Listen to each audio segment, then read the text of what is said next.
a des paroles qui te marquent pour le reste de ta vie. Il y a des paroles qui te font mal et qui dominent tes pensées. Il y a des paroles qui resteront et que tu ne pourras oublier.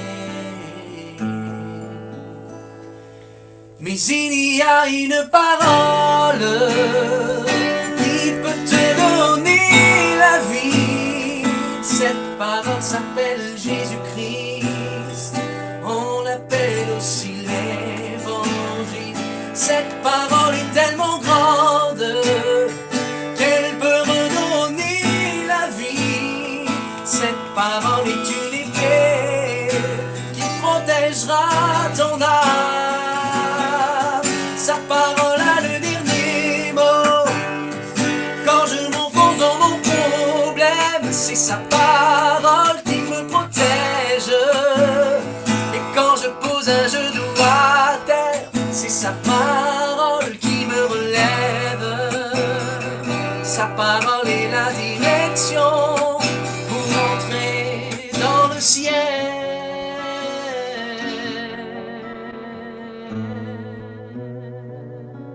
Pour entrer dans le ciel. Bonjour à tous et bienvenue. Vous êtes sur Victoire la Ville, il est 11h53 et je suis très content de vous recevoir sur ce plateau. Comment ça va? Ça va? Ça va? Voilà. Alors, pasteur, est-ce que c'est possible de nous faire une... Alors, déjà, merci pour le live de tout à l'heure, hein, vraiment, et toute l'équipe aussi qui ont participé aussi à ce live. Alors, c'est possible de nous faire une présentation de l'équipe? Bien sûr. Ouais. Donc voilà, donc on va présenter donc la petite équipe avec laquelle on est venu. Bon, vous connaissez déjà, donc pour ceux qui étaient avec nous tout à l'heure, le frère Swan. Hein. Oh, bonjour. Et donc on a la sœur qui est là, donc la sœur Betty, Bonjour. qui est de Perpignan. D'accord. Bonjour. Ouais. Et on a aussi donc la sœur Carole qui est là, qui est de Paris aussi. Bonjour. D'accord. Ok. Alors, vous êtes venu avec un thème, pasteur. De quel thème s'agit-il? On est venu avec un thème et le thème de ce matin c'est « Il est temps de guérir ». D'accord. Alors, il est temps de guérir, c'est-à-dire qu'on est malade? Non, justement, c'est pas en termes de guérison du corps, mais surtout par rapport à la guérison de l'âme. Justement, on va voir ça au long de cette émission. On est venu justement avec des sœurs justement qui ont vécu des choses par rapport à ça. D'accord, ouais. Moi-même a vécu aussi des choses par rapport à ça et j'ai trouvé ça important parce que ayant vécu certaines choses, je pense que quand le Seigneur nous offre et nous donne sa grâce de trouver une solution, on se doit de la partager aux autres. D'accord, ok, c'est important, très Très important. important. Alors si vous avez des questions, n'hésitez pas à revenir directement auprès de la régie. Alors on va écouter quelques témoignages, pasteur, c'est ça? C'est ça, Voilà. donc on a la sœur Betty qui est là justement, donc avec nous. Elle va nous expliquer justement donc par rapport au thème un petit peu donc ce qu'elle a vécu. Betty, donc qu'est-ce que tu as vécu par rapport à ton enfance, par rapport à justement à la guérison de l'âme? Ben moi déjà, je vais vous raconter comment j'ai rencontré le Seigneur. L'évangile, je ne connaissais pas. On ne connaissait pas ça dans le foyer de mes parents, chez nous. Et j'ai été élevée dans un foyer un peu disons, pas comme les autres. Il n'y avait pas trop d'entente dans le foyer de mes parents. Et après, l'évangile est rentré chez nous parce que mon frère a donné son cœur à Dieu. Et plus tard, il est devenu pasteur. Wow. Donc, on a connu l'évangile là. Et moi, de ce fait-là, j'ai été aux réunions. J'ai commencé à aller aux réunions, à aimer la parole de Dieu, à écouter les cantiques. Et j'ai fondé mon foyer. Donc, je suis mariée et j'ai eu un petit garçon. Et à l'âge de 5 ans, on m'a dit que mon petit garçon était malade. Donc, il a une maladie génétique. Ça s'appelle le Charcot-Marie, pour ceux qui connaissent. Et de là, je me suis éloignée des choses de Dieu parce que j'en ai voulu à Dieu. Parce que j'ai dit, si tu aurais voulu, tu n'aurais pas permis qu'il soit malade. Et j'en ai voulu à Dieu. Et depuis là, j'ai pu me remis les pieds dans une réunion. Et le temps a fait où là, ça a été très dur pour moi par rapport à mon fils, tout ça.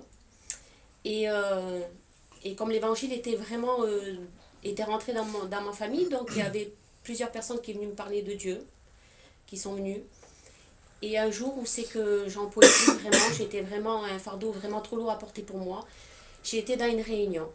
Et dans cette réunion-là, Dieu, à une fraction de seconde, a béni ma vie, a me fait réaliser la croix, a enlevé ce fardeau que j'avais sur moi. Il m'a donné la paix, il m'a donné le bonheur. En une fraction de seconde, Dieu a tout changé. Tout changé. Et Dieu a fait beaucoup.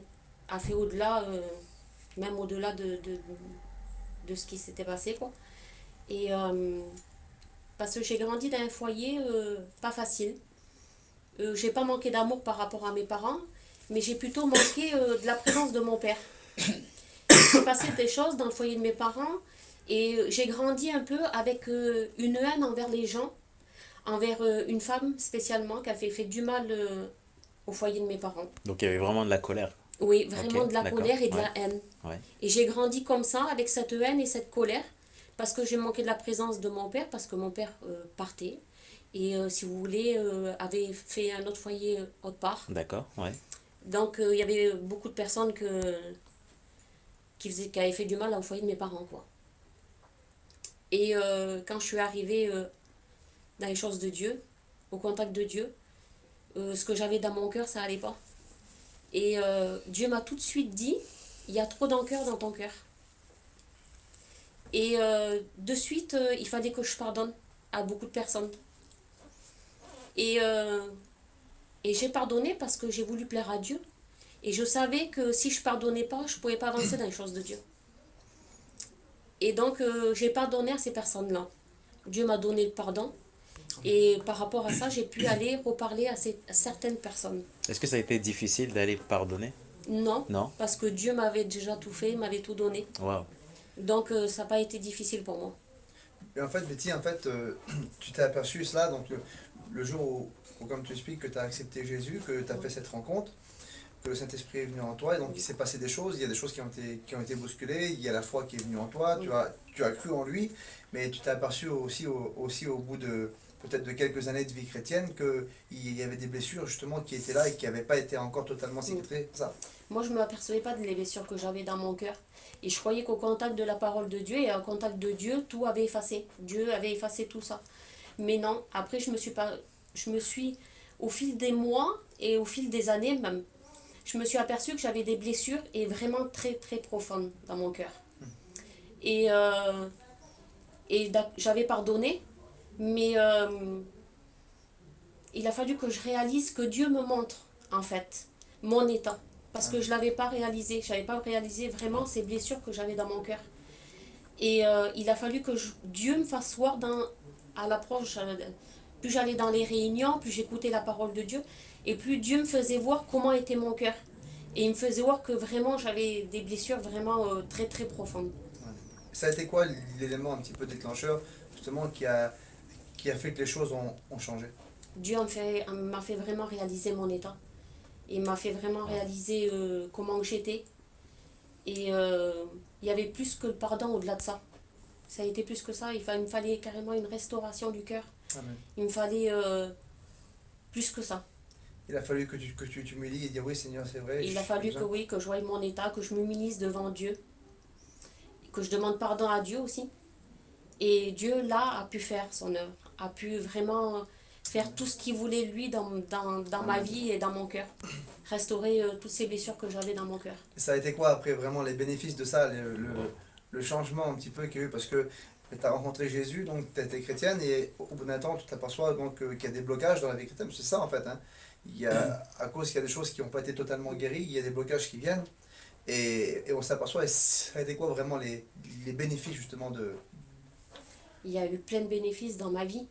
Ça a été, on aurait dit que j'avais un mur devant moi et que je ne pouvais pas avancer. Amen. Et je le voyais à travers ça, je disais, je n'arrive pas à vivre pleinement ma vie de Dieu. Dans la paix, j'arrivais pas.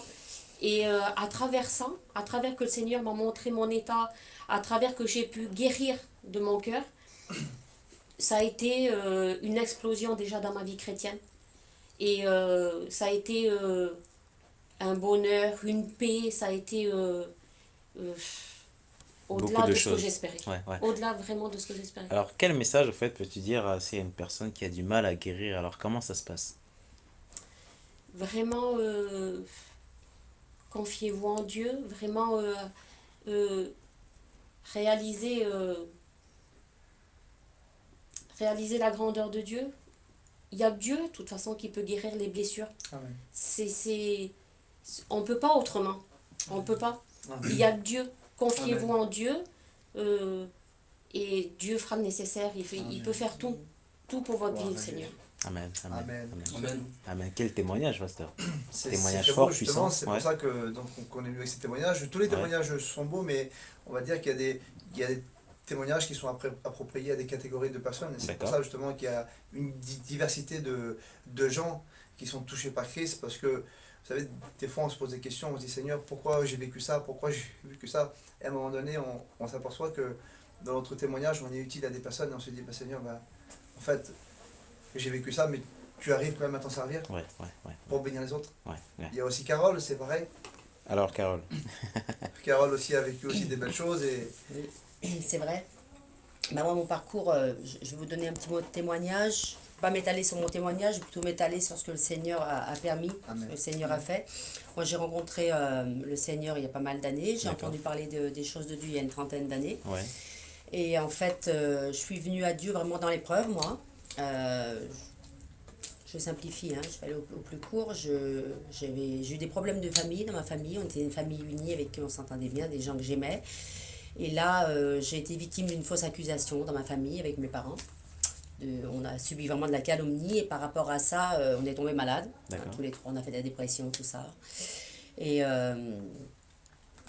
si vous voulez, par rapport à ça, mon père est tombé malade et par rapport encore à ça, les années ont passé, et il faisait des malaises et puis bon, il a fait un accident de voiture et il est décédé.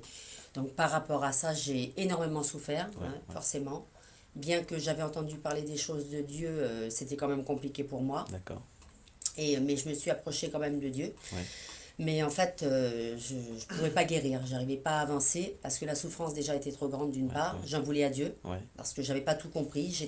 J'avais entendu parler de Dieu, mais j'étais pas convertie vraiment à l'évangile. D'accord. Je comprenais pas vraiment tout.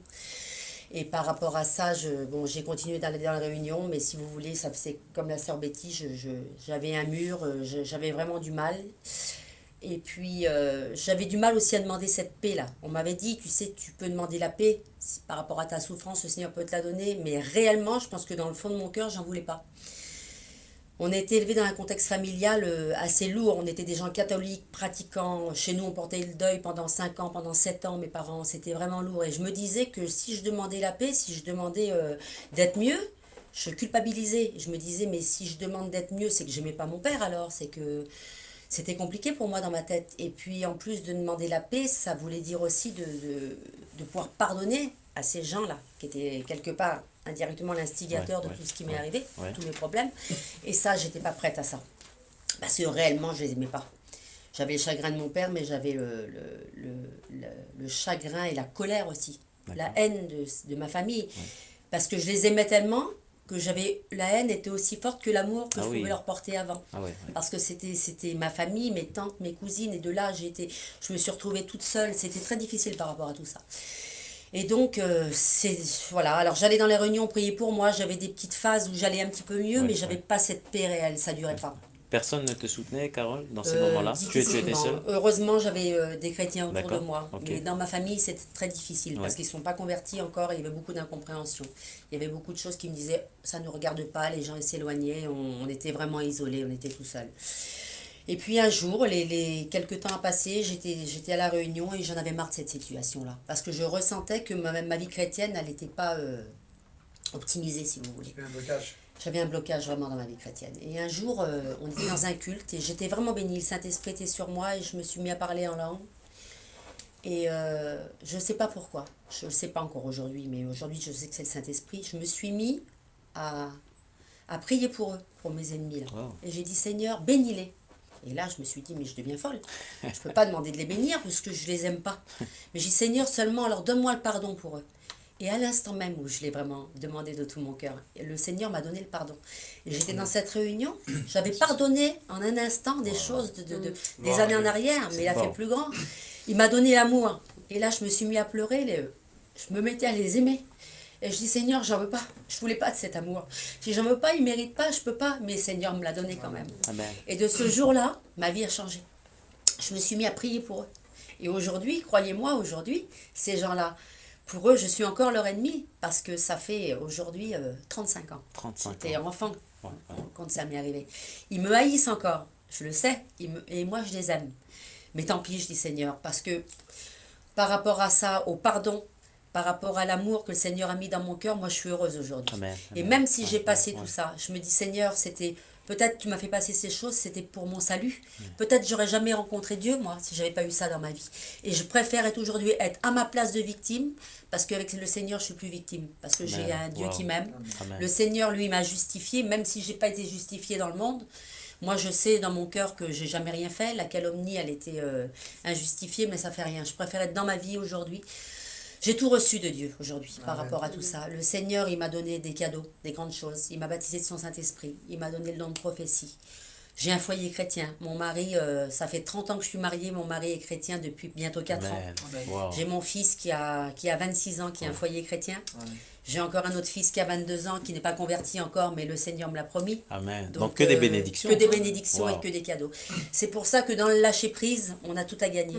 Surtout Amen. si c'est pour le Alléluia. Seigneur. Ouais. Il faut s'abandonner. Moi, je me suis abandonnée. J'ai laissé mes convictions.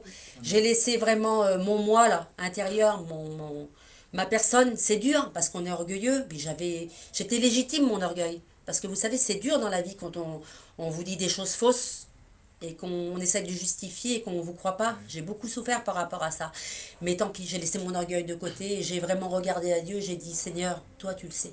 Et c'est ce qui compte en premier. Mais en fait, Et- Carole, en fait, tout à l'heure, en fait, qu'est-ce qui a fait, si tu veux, mettons, que ce que tu avais en toi, que tu voulais pas le lâcher? Tu vois ce C'est que je le veux dire? poids, beaucoup le poids de la famille, le poids de mon passé, le poids de notre éducation aussi. Et le poids de... j'avais l'impression que si je voulais pas lâcher tout ça, j'aurais eu l'impression de me mentir à moi-même quelque part. Et de tout ce que j'ai dit un jour, j'étais tout le temps dans la justification, moi, de dire. Moi, ma prière, elle était axée sur ma justification à moi. Je ne voyais pas derrière. Parce qu'en fait, la première chose qui comptait, c'était ça. De m'innocenter. J'avais l'impression qu'en m'innocentant, j'allais être heureuse et j'aurais été bien. Mais finalement, j'ai réalisé que non, c'est pas ça qui compte. Ce qui compte en premier, c'est que Dieu me donne la paix. Parce que même si on m'avait un jour justifié dans le monde, j'aurais pas eu peut-être pour autant cette paix que j'ai avec Oui. le Seigneur. Il y avait cette souffrance aussi en toi aussi qui t'appartenait aussi, et Oui, que, c'est en ça. quelque sorte aussi, Comme si je voulais la que garder. tu voulais la garder parce que si tu la, Voilà. si tu la gardais pas, c'était Ouais. comme si que, en gros, que tu pardonnais aussi aux Ah, mais autres c'est ça. réellement, et C'était ça. c'est ça un petit peu. Hein. C'était ça. Et moi, ce pardon réel, au départ, mais j'en voulais pas. C'était même pas la peine. C'était hors de question que je pardonne. Je voulais qu'on s'excuse. Je voulais qu'on me demande pardon à genoux. J'avais ça dans mon cœur. Même si c'était légitime, mais par rapport à Dieu, on ne peut pas être comme ça. En fait, cette souffrance, c'était un petit peu ce qui te tenait avec ton histoire. Oui, c'est ça. C'était mon lien. En fait, c'est peut-être ce qui me rapprochait à mon père. J'avais plus que ça. On n'avait C'est plus ça. que ce lien. Parce que lui, en fait, pendant 5 ans, j'ai toujours du mal à en parler, il a vécu sa vie pour cette justification. Et il n'a pas eu le temps. Et je me raccrochais à ça parce que c'était mon lien. C'est ce qui me tenait encore à lui. Et si je lâchais ça, j'avais l'impression de lâcher cet amour aussi. Eh oui. C'était très difficile ça. Mais un jour, le Seigneur, il m'a fait comprendre dans mon cœur. Amen. Et Amen. quand j'ai demandé pardon, à l'instant même, il y a quelque chose qui a lâché. Wow. C'est parti. C'est magique. Comme les un choses soulagement, avec Dieu. comme un- C'était un soulagement. C'est super. Et aujourd'hui, j'ai compris que ça n'avait rien à voir, que l'amour pour mon père, il est le même, il est Ouais, resté ouais, le même, ouais, ouais. bien évidemment. Mais j'ai cette paix. Et j'ai cette espérance dans Ouais, mon ouais. cœur de le revoir un jour, que dans le ciel, on sera justifié. Et Amen. on n'aura Amen. plus tout, Ouais, Amen. ouais. tous ces chagrins. Ouais. Alors la puissance du pardon, c'est aussi un très beau témoignage. C'est ça. On se rend compte que le pardon libère, que le Oui, pardon ouais. guérit. C'est ça. Et souvent, en fait, on se remet souvent en question, non, mais lui, je vais pas le pardonner, voilà. Alors que ça peut nous bloquer. Bien sûr. hein. Complètement. Voilà, voilà. Quel témoignage. Mais en fait, justement, donc, avec ces deux témoignages-là, c'est vraiment le thème de ce que je veux apporter un petit peu. D'accord, ok. On a quelques minutes. Oui, Et je voudrais apporter justement donc toutes les personnes qui sont là, qui écoutent peut-être une solution avec la Bible. Parce que moi, ce qui a été une solution pour moi, c'est la parole. Ce qui a été une solution pour Betty, c'est la parole de Dieu. Ce qui a été une solution pour Carole, c'est la parole de Dieu. Alors je voudrais, une petite minute, je voudrais qu'on prie le Seigneur. oui, bien sûr. Hein. Ouais. Et pour que les personnes qui entendent ce message puissent réellement en prendre les bénéfices et qu'aujourd'hui les choses peuvent changer. Pourquoi il est temps de guérir? Parce que pas il est temps de guérir dans le sens que Dieu veut guérir tout de suite. Bien sûr que c'est sa volonté, mais je crois que la guérison est un processus. Mais il est peut-être temps de réaliser qu'il est temps de rentrer dans ce processus. Donc on va prier le Seigneur. Amen. Amen. Seigneur, que ton nom soit béni, loué. Seigneur, merci. Oh Seigneur, que ta parole, Seigneur, puisse fortifier, transformer, changer les cœurs. Merci pour ce que tu fais. Seigneur Jésus, je te demande, Seigneur, que ta parole puisse aller puissamment, Seigneur, renverser les raisonnements, C'est vrai. renverser toute barrière, Seigneur. Seigneur, toutes les blessures, Seigneur, qui ont été faites par ce monde, par l'ennemi, par le passé, par nos familles, Seigneur, puissent être restaurées totalement. Que nous puissions rentrer totalement, Seigneur, dans un processus de guérison avec toi, afin que toutes les barrières que l'ennemi veut mettre entre nous et toi puissent tomber aujourd'hui, dans le nom de Jésus. Merci pour tout ce que tu fais, tout ce que tu vas faire encore. À toi toute la gloire, Jésus. Alléluia. Gloire à Dieu. Gloire. Voilà, donc le thème, c'était « Il est temps de guérir ». Pourquoi ce message? Déjà parce que j'ai réalisé à un moment donné, je dis, voilà, il faut que je fasse une analyse de ma vie.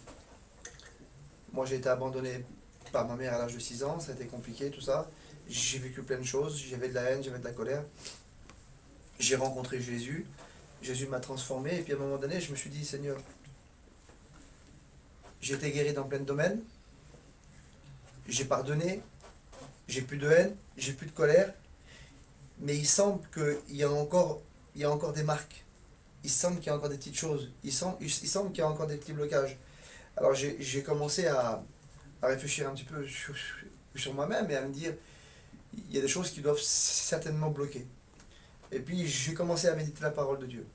J'ai commencé à regarder ce que la parole de Dieu disait par rapport justement à ces blessures, par rapport aux solutions que Dieu pouvait apporter. Et en méditant ce message m'a fait du bien. Wow. Et je me suis dit, quoi, si ce message me fait du bien à moi j'ai souffert, combien de gens ont dû souffrir? Combien de gens ont dû avoir des blessures, être abandonnés, se sentent rejetés, se sentent trahis, ont vécu des séparations. Et on n'en parle pas en plus. Et on n'en parle pas. Des personnes peur, qui n'ont pas été guéries complètement, parce que on n'en parle pas, parce qu'il semblerait que à la nouvelle naissance, c'est établi, c'est comme ça que tout a changé, tout est transformé, il ne reste plus rien. Mais non, mais il y a des processus qui se font des fois. Parce que l'homme reste l'homme, et il y a un moment donné, l'homme ne veut pas tout donner à Dieu, et quand on ne donne pas tout à Dieu, bah, il y a des choses qui demeurent. Mais dans sa grâce, Dieu fait que on rentre dans un processus, c'est que Dieu veut changer les choses. Et que les choses peuvent changer, et elles doivent changer. Et puis ça fait comme une cicatrice, en fait. C'est ce que je vis. Vous avez vu une cicatrice qui est un petit peu mal fermée, à un moment donné, quand on vient cogner un petit peu dessus, eh ben, ça fait mal. Il semblerait que ça s'ouvre. Alors on le ressent, on le voit. On voit que par rapport à ce qu'on avait vécu, par rapport à ce qu'on a, quand la situation vient devant nous, alors pour moi ça va être une situation par rapport à ma mère, je sais pas, par rapport à une situation comme ça, pour Carole c'est autre chose. Mais on sent, ça y est, on n'a pas été guéri complètement et on sent que la cicatrice ça commence à se rouvrir parce que la guérison n'a pas été complète. Et à chaque fois on sent qu'on est blessé et on le dit, c'est comme ça, qui a été blessé et n'est pas guéri blesse les autres. Alors à ce moment il se passe quelque chose. Souvent on souffre mais on ne sait pas comment l'exprimer. Alors qu'est-ce qu'on fait? On se bat avec nos émotions, on se bat avec nos pensées, on se bat avec nos caractères et on dissimule ça avec le combat entre la chair et l'esprit. Et c'est un petit peu vrai, mais derrière, je pense qu'il y a une action divine à avoir. Et cette action divine, Jésus veut le faire. Amen. Alors, il faut comprendre quelque chose. C'est ce que Satan veut. Satan veut qu'on reste dans ce domaine-là. Pourquoi? Vous avez vu, et je pense qu'on l'a expérimenté, c'est que quand on a vécu et qu'on passe justement avec ces passes-là, on voit que l'ennemi sait venir au bon moment et nous souffleter la pensée. Regarde ce qu'il dit, regarde ce qu'il pense. Moi, souvent, à un moment donné, j'étais là et si je voyais une mère qui était là avec ses enfants et qui prenait son fils dans les bras et qui disait je t'aime, ben le diable venait à mon oreille. Donc il profitait de ces moments-là. Toi, tu ne l'auras jamais, ça. Ouais. Alors, j'avais plus de haine, j'avais plus de colère, mais j'avais une tristesse, j'étais accablé. Et ça me faisait quelque chose. Et je me suis aperçu en fait que l'ennemi avait toujours au bon moment la petite phrase qui venait. Et puis on ne sait pas trop comment combattre en vérité, on ne sait pas trop comment déjouer ça. Mais la parole de Dieu nous parle de toutes ces choses-là. On sait une chose, c'est que il sait en vérité qu'on ne pourra pas accomplir notre destinée parfaite. Ça c'est vrai. Chacun d'entre nous, chacune d'entre nous, a une destinée. Et une destinée qui est parfaite. Ça veut dire qu'on peut rentrer dans une destinée que pour un temps, qu'on rentre dedans, en fait, Dieu a prévu des choses. Mais il y a un truc qui est parfait. Et ça, Satan sait que si jamais on vit encore avec ses blessures, c'est difficile de rentrer, c'est impossible de rentrer. Donc il va tout faire en réalité pour pas qu'on arrive à rentrer dans cette destinée, à nous influencer par des pensées, à nous influencer par des situations. Mais, moi je dis gloire à Jésus. Vous savez pourquoi? Parce que nous sommes la priorité dans le programme de Jésus. Amen. Et pourquoi je dis que nous sommes la priorité dans le programme de Jésus? Parce que justement, on va voir avec un verset Ouais. qui se trouve dans Luc 4, 18. Justement, c'est Jésus, à un moment donné, va arriver dans cette synagogue et va proclamer ses paroles. Et ces paroles, il va les proclamer justement à toutes ces personnes qui ont ces blessures. Parce qu'il faut comprendre quelque chose, c'est que, en fait, l'âme humaine, c'est le nerf de la guerre entre Satan et Dieu. Parce que Satan veut l'âme et Dieu veut notre âme. Mais Satan sait très bien qu'avec nos blessures, pas qu'il prend notre âme, mais il sait très bien qu'il peut avoir le moyen, peut-être à un moment donné, de faire basculer une personne. D'accord. Est-ce que l'âme et le cœur ont une relation? C'est séparé, c'est la L'âme même et le chose? cœur, c'est la même chose. D'accord. Ouais. Dans la Bible, quand on regarde à chaque fois qu'on comprend un verset, Ouais. ça c'est... D'ailleurs, quand souvent David dit « j'élève mon âme », la traduction dit « j'élève mon cœur Ok. Ouais. aussi vers toi Ok. ». C'est la même chose entre l'âme et le cœur. Et en fait, nous sommes la priorité. Il va dire « l'Esprit du Seigneur est sur moi, parce qu'il m'a oint pour annoncer une bonne nouvelle aux pauvres ». Et la chose qu'il va dire après, c'est merveilleux, parce qu'il le dit à chacune des personnes qui a été blessée dans la vie. Je suis venu, pourquoi? Pour guérir ceux qui ont le cœur brisé. Wow. Et en fait, c'est ce que Jésus a fait avec Carole, c'est ce que Jésus a fait avec Betty, dans un processus. Mais il a fallu qu'ils réalisent qu'ils avaient vraiment besoin de guérison dans leur cœur. En fait, on voit que c'est l'une des premières choses que Jésus avait préparé de faire. Il a parlé qu'il était venu proclamer aux pauvres, et après il dit qu'il est venu guérir ceux qui ont le cœur brisé. En fait, il est tout simplement venu détruire les œuvres du diable. Ce que Satan est venu faire dans chacune des familles, dans chacun des cœurs, dans chacune des pensées. En fait, c'est comme si que Donc tout est brisé. Jésus est à ce moment-là en train Ouais. de proclamer, écoute, Satan, aujourd'hui, ce que toi tu as fait, moi je le détruis. Ouais. Donc je suis libre en quelque sorte. Exactement, D'accord. exactement. Et en fait, de la manière que Jésus est en train de dire ça et ça c'est merveilleux, quand il dit l'Esprit du Seigneur est sur moi parce qu'il m'a oint pour annoncer une bonne nouvelle, on peut aussi nous s'approprier cette parole. L'Esprit est sur moi parce qu'il m'a oint pour annoncer une bonne nouvelle, justement, parce que j'ai été guéri pour guérir les autres. Amen. J'ai été délivré pour délivrer les autres. J'ai été sauvé pour sauver les autres. C'est le message de l'Évangile. En fait, il est venu apporter à ce moment-là les valeurs du royaume. Et les valeurs du royaume, c'est quoi? C'est que les familles soient divisées? Non. C'est que les cœurs soient brisés? Non. C'est que des personnes vivent malheureuses? Non. Les valeurs du royaume, c'est que chaque être humain, chaque femme, chaque homme puisse vivre en paix. Amen. Amen. Amen. C'est que chaque homme, chaque femme puisse trouver le véritable bonheur, la véritable paix. C'est ça les valeurs du royaume. En fait, il y a un héritage. Jésus nous a laissé un héritage. Dieu nous a laissé un héritage. L'héritage qu'on avait en Adam, aujourd'hui, il nous donne la possibilité de le récupérer. Mais dans cet héritage-là, il est exclu toute cicatrice. Il est exclu toute souffrance, toute douleur. Il n'y a que paix, que joie. Donc c'est à nous de comprendre en fait. C'est ça. Ouais. C'est vraiment à nous de comprendre vraiment le message. En fait, la pensée, c'est que il est venu réparer. Mais qui mieux? Excusez-moi, c'est un petit peu drôle ce que je veux dire. Le Créateur, c'est Dieu, c'est Jésus. On a cette réclame qui dit qui mieux que Renault peut entretenir votre Renault. C'est Ben, vrai, ça. message un petit peu simpliste, mais en fait, c'est Dieu qui nous a créés. Pourquoi on va se tourner vers un auteur? Pourquoi on va se tourner vers des gens qui n'y connaissent presque rien à l'âme humaine, à l'esprit humain? Ben, tournons-nous vraiment vers celui qui a la solution, vers celui qui est capable de changer les choses. Après, il y a une question qu'il faut se poser aussi. Puisque je vis toutes ces choses, pourquoi que je ne suis pas guéri? Dieu veut, Saint-Esprit veut, Jésus veut. Pourquoi je ne suis pas guéri? C'est-à-dire qu'il faut se remettre en question. Il faut se remettre en question, parce qu'en fait, le problème, c'est que on va fuir. On va fuir et on ne va pas reconnaître vraiment qu'on a besoin d'être guéri. Mais en fait, le fait de faire ça, le fait de fuir, c'est un petit peu contraire à l'Évangile. Parce que l'Évangile nous fait faire un face-à-face avec Dieu. L'Évangile nous fait regarder comme dans un miroir et en fait, nous voir comme on est. Ouais. Et en fait, on veut fuir parce qu'il y a plein de préjugés, il y a plein de choses. Regardez, il y a un exemple qui est simple. Vous vous rappelez de Jésus? Jésus qui va vers cet homme qui s'appelle le Lévi, qui change son nom, qui est Matthieu. Il va lui dire un seul mot et voilà que Lévi va suivre cet homme et Jésus va organiser un grand repas. Et dans ce grand repas, il se passe quoi? Il y a des péagers, il y a des pêcheurs, il y a certainement des gens qui sont blessés, certainement des gens qui ont besoin de guérison. Et là, on a des gens qui croient connaître les choses et qui se sentent certainement peut-être mieux que les autres. Ils regardent cette situation et là, ils disent en eux-mêmes, mais pourquoi Jésus est assis avec ces personnes, avec ces pêcheurs, avec ces péagers? Et Jésus va donner une clé. Il va dire, je ne suis pas venu pour les bien portants, mais je suis venu pour les malades. Est-ce que Jésus est en train de dire, les bien portants, ça ne m'intéresse pas? Non. Il est en train de dire en vérité, vous qui êtes là en train de regarder ce repas, cette table, vous êtes malade. Mais puisque vous ne le reconnaissez pas, je ne peux rien faire pour vous. C'est fort, hein? C'est fort parce que en fait ce que Jésus leur dit, c'est il aurait tellement aimé les avoir à leur table. C'est ça. Il aurait tellement aimé que ces deux personnes viennent à la table de Jésus. Ouais, ouais. Jésus est venu pour les malades, mais pour ça il faut se reconnaître malade. À chaque fois que Jésus venait devant une personne, il lui posait une question. Que veux-tu que je te fasse? En fait, si la personne n'aurait dit rien, même que la personne avait un problème, Jésus aurait pu rien faire. Il aurait pu le faire, mais c'est pas dans la culture de Dieu. Ouais, ouais. Pourtant, Jésus le sait très bien. Jésus nous connaît Il le parfaitement. sait, il connaît. Ouais. Mais il a besoin d'un Bartimée qui dit Seigneur, que je recouvre vue. Il a besoin d'un lépreux qui vienne Seigneur, que je sois pur. Ouais.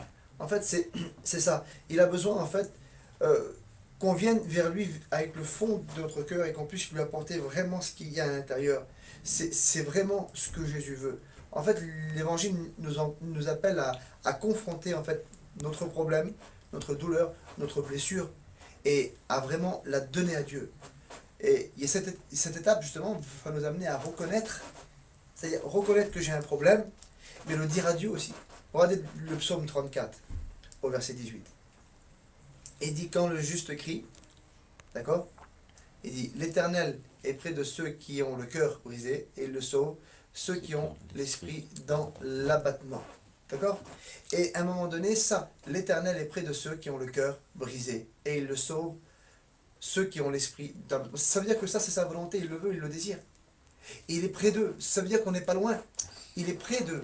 Mais à un moment donné, il va dire que celui qui crie, le juste qui crie, pourquoi il dit ça? Pourquoi il dit le juste qui crie? Parce que justement, Dieu a besoin d'entendre le cri de ton cœur. Oui. Il est près de toi, il t'entend, il sait, il connaît, il sait que ton cœur, ton esprit est dans l'abattement, il sait que tu as le cœur brisé, mais il veut entendre le cri de ton cœur. Wow. Et en fait, à ce moment-là, quand ce cri sort, alors il dit que l'Éternel délivre le juste. Il y a un verset dans Proverbes, justement 3, au verset 5, on va le lire, il dit « Confie-toi en l'Éternel de tout ton cœur et ne t'appuie pas sur ta sagesse. » En fait, on veut s'appuyer sur notre propre sagesse, sur notre propre intelligence, sur ce que nous on a.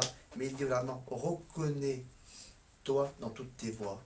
Alors à ce moment-là, une fois qu'on est humilié comme elle l'a fait aussi justement Carole, dire oui c'est vrai Seigneur, je suis né de nouveau, je suis chrétienne, je t'ai accepté mais c'est vrai qu'il y a un petit problème. Et Seigneur, je ne veux pas rester avec ce problème-là, je reconnais Seigneur. Pas mon sentier, pas mes voies, mais tes voies à toi. C'est-à-dire que c'est à nous aussi de reconnaître, c'est à nous de... C'est à un moment donné D'accord. de vouloir rentrer en nous-mêmes et de vouloir accepter réellement que Dieu mette sa main sur nous et afin que de ne plus compter sur moi, sur ma propre capacité, mais de compter sur lui. Parce que, Et si j'arrive pas, pardon pasteur, eh ben, si j'ai justement, vraiment du mal, justement, c'est pourquoi on pourrait avoir du mal justement à être guéri. Justement, je l'ai marqué ça. Vouloir guérir, et pourquoi on aurait peur? Car si on est guéri, en vérité, il se passe quelque chose. Il semblerait que si on est guéri, on devient responsable. En fait, ça veut dire que j'ai une blessure, Dieu veut me guérir, mais je me dis voilà, en fait, ça fait des années que je suis un petit peu comme ci, comme ça, que je fais des erreurs, et je dis mais moi c'est pas de ma faute parce que moi j'ai vécu ça, moi j'ai vécu ça, moi j'ai vécu ça, moi j'ai vécu ça. Alors vous comprenez, c'est pas de ma faute. Mais à un moment donné, si on est guéri, on se dit mais j'aurai plus d'excuses après. Je deviens responsable et l'ennemi vient et dit voilà, mais si Dieu te guérit, tu n'y arriveras pas quand même. En fait, il vient nous accuser, il vient nous faire peur. Mais moi je sais une chose, c'est que quand Dieu fait une œuvre, il l'a fait parfaitement. amen, Et amen. je vous le dis, on n'a pas à avoir peur. On a besoin vraiment de confronter son problème. Et ça, c'est la solution, mon frère. Amen. De confronter son problème à la parole de vérité. C'est ça la solution que je veux apporter. Confronter son problème à la parole de vérité. La Bible nous dit que la vérité, elle nous affranchit. La Bible nous dit que la vérité, elle nous rend réellement libres. Regardez, Joseph a reçu une vision, une grande vision, une vision forte. À un moment donné, il a abandonné plein de choses. Il se passe plein de choses pour lui qui sont très mauvaises. Il est en prison, mais il fait quelque chose. Sa vision, il la confronte à la vérité. Son problème, il le confronte à la vérité. C'est-à-dire, il y avait des problèmes qui étaient là, mais lui, il avait la vision. Ouais. Et à cause qu'il avait la vision, il n'est pas tombé dans les travers. Ben en fait, voilà, c'est un petit peu ça. Nous, on doit faire la même chose. Il y a des gens qui te font ressentir que tu n'es rien, que tu es seul. Non, tu n'es pas rien. Dieu dit que tu es tout. Dieu dit que tu es puissant. Dieu dit que tu es fort. Des gens te disent que tu es abandonné, que tu es rejeté. Dieu te dit que même si ta mère, ton père, ton frère, tes amis t'abandonnent, lui ne t'abandonnera jamais. Amen. C'est ça, confronter Amen. son problème à la parole de Ouais. la vérité. Ça veut dire, oui, Satan vient et me dit que c'est comme ça. Non, mais la Bible me dit que c'est comme ça. Et moi, je crois la parole de Dieu. Et en fait, quand on confronte en fait, toutes ces choses, tu as manqué d'amour, ben, Dieu te dit qu'il a tant aimé, qu'il a donné son Fils pour toi. Et en fait, il n'y a pas plus grande puissance. D'ailleurs, Satan lui-même, quand il vient vers Jésus, ne peut pas résister parce que Jésus lui répond par la parole. Ouais. Et la parole, elle brise exactement, justement, toute attaque de l'ennemi. C'est ce qu'on Tout doit que faire Satan par la fait. parole. C'est ça. Toutes les attaques, je répète Toutes par les la parole. attaques, je les Ouais. brise par la parole. Ouais. Ça veut dire, en fait, je réponds pas par moi-même, mais je réponds parce que mon maître dit. D'ailleurs, qui habite en nous? C'est Jésus. Amen, amen. Et en fait, quand Satan vient vers nous, à qui il s'adresse? Il s'adresse pas à moi. Moi, je suis un enfant de Dieu. C'est Jésus qui habite en moi. Il s'adresse à lui. Donc moi, je laisse répondre Jésus. Je laisse répondre Dieu. Et vraiment, c'est ce que Dieu veut faire. Et c'est ce qu'il a prévu pour chacun d'entre nous. Donc on a besoin vraiment de répondre à cette parole. En fait, si Dieu nous a pardonné, eh ben, je pense que tu peux te pardonner. Amen, Amen. amen, amen. Je pense que si Dieu t'a pardonné, je pense que Dieu veut que tu te pardonnes. Ouais, Je ouais. pense que Dieu veut qu'on pardonne. Je pense que Dieu veut qu'on vive dans sa volonté, dans ce qu'il a prévu pour chacun d'entre nous. D'ailleurs, dans Jérémie 29, 11, il le dit que Dieu a des projets de paix, d'amour, de joie, remplis d'espérance pour nous. Alors là, je vous invite vraiment à confronter tous vos problèmes, tous vos blessures, à réaliser qu'il y a une blessure en vous, qu'il est temps de guérir, il est temps de rentrer dans le processus de la guérison. Tant de souffrances, tant de blessures qui ressurgissent, qui nous empêchent de grandir avec Dieu et de les confronter vraiment à la parole ce matin. Et je pense que Dieu a ce message-là prévu pour vous. Et que Dieu vous bénisse, mes frères et sœurs. Amen, Amen. amen. Merci. Alors, où est-ce qu'on peut vous suivre si on a besoin de plus d'informations et peut-être même de prières, ça se passe comment? Eh ben, donc nous, comme j'ai dit dans l'émission qui est dernière, on est tous les lundis, 36 rue des Mathurins, D'accord, au théâtre des Mathurins. Donc D'accord. on fait nos réunions donc là-bas tous les lundis. On Oui. est aussi sur Instagram, donc sur Tout est possible avec Jésus. Et sur D'accord. Facebook aussi, Tout est possible avec Jésus. Merci beaucoup, merci à vous. Merci à vous. Soyez bénis. Merci. Merci pour ce témoignage. Quant à nous, on se retrouve ce soir à partir de 20h30 pour un autre live. Et n'oublie pas de pardonner. Voilà, c'est très important. On rend Amen. l'antenne. Ciao, ciao. À Amen. plus. Dieu vous bénisse. Que Dieu vous bénisse.